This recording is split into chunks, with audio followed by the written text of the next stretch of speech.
Hello and welcome to Deaf Mute Studio, and also happy Halloween. As you can see, for this year's Halloween costume, I am dressed like a who is desperately clinging to his youth.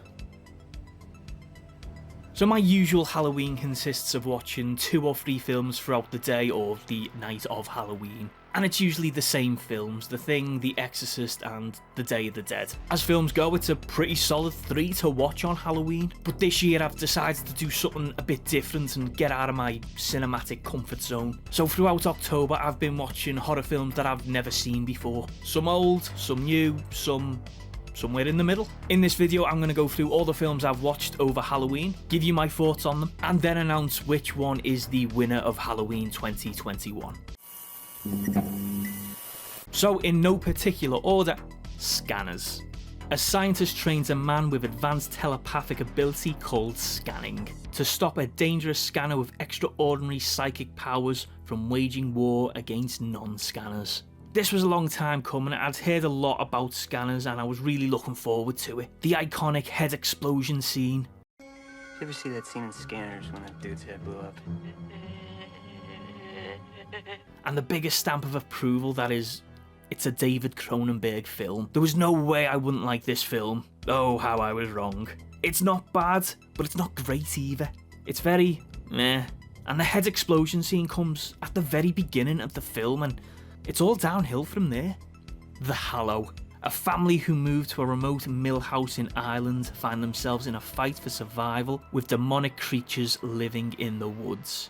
I wasn't expecting much from this, but I was pleasantly surprised. I liked the fact that it was based on Irish folklore and the cast were pretty solid. The effects looked great and it had some good scares. A bit uneven in places. It tried to do a lot with a limited runtime, but I enjoyed it nonetheless. The Pale Door. After a train robbery goes bad, 2 brothers leading a gang of cowboys must survive a night in a ghost town inhabited by a coven of witches. I loved the concept, the setting, and from the trailer it looked worth a watch. Within the first 10 minutes I was thinking, everything about this film is amateur. The script, direction, cinematography, effects, action, scares, acting, it was dog shit. Splinter. Trapped in an isolated gas station by a vicarious Splinter parasite that transforms its still living victims into deadly hosts. A young couple and an escaped convict must find a way to work together to survive this primal terror. I really enjoyed Splinter. I thought it was a really solid film with plenty of scares, great physical effects, tension, and an interesting and mysterious creature. It was a pretty tight and fun horror flick. And I'm a big Shea Wiggum fan, so I enjoyed watching him chew up the scenery. It had elements of body horror which reminded me of The Thing, which is never a bad thing. Society. An ordinary teenage boy discovers his family is part of a gruesome orgy cult for the social elite. Another film that I'd heard a lot about and never felt the urge to watch, well, until now. It's definitely a Marmite film, but I thought it was class. I loved how strange it was and the paranoia running all the way through the film. Is Bill as mad as a box of frogs, or is he right thinking there's a conspiracy involving the social elite? I like films that keep you strung along till the end, and this film does that really well. It's also a hilariously stomach-churning, gross film. If David Icke would have made a film, it would be Society. The Dark. An undead teenage girl befriends a blind boy that she meets in a forest she haunts and hunts in. Both have been victims of unimaginable abuse, and each finds solace in the other. There may be a chance at the light at the end of their tunnel, but it will come with a body count. It's not so much a horror film, it's more of a dark fairy tale about recovering from abuse and reclaiming your own humanity. A film that says you're not what you've suffered. I really liked that, and it was different in that sense. A thoughtful think piece on trauma and the positive effects of friendship and understanding. No matter how far you are down a dark path, you can always come back from it. As difficult as some of the themes are, it's a positive film. You don't see that very often. Terrified. When strange events occur in a neighbourhood in Buenos Aires, a doctor specialising in the paranormal, her colleague, and an ex-police officer decide to investigate further. This film had me flailing around like a spawning salmon. As horror films go, it lived up to its title. It had shades of Poltergeist going on with some really great tense scenes, but it did revert to a lot of jump scares, but I enjoyed the ride. Cooties.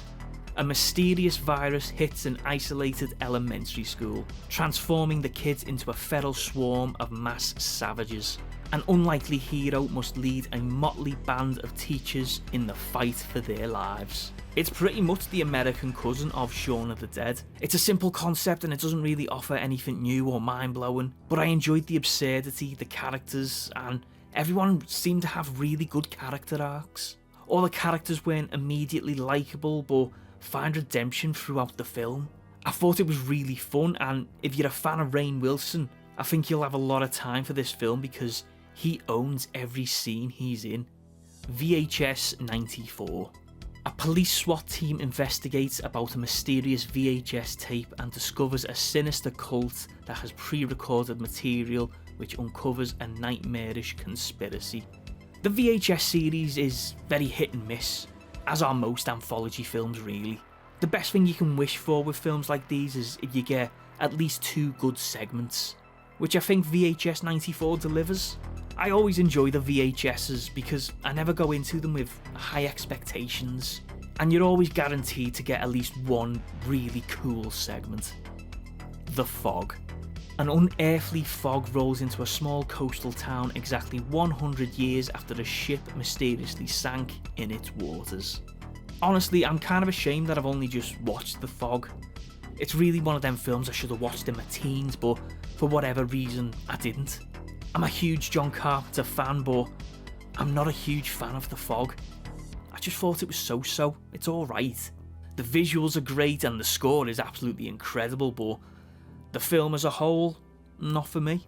So they're all the films I've watched over the Halloween period. I'm glad I decided to get out of my comfort zone and watch some films I'd never seen before. Some were great, some were terrible, and some were just meh. But that's all part of the fun and the journey. It's now time to announce the winner of Halloween 2021, and I'm going to give it to Splinter. Well done, Splinter.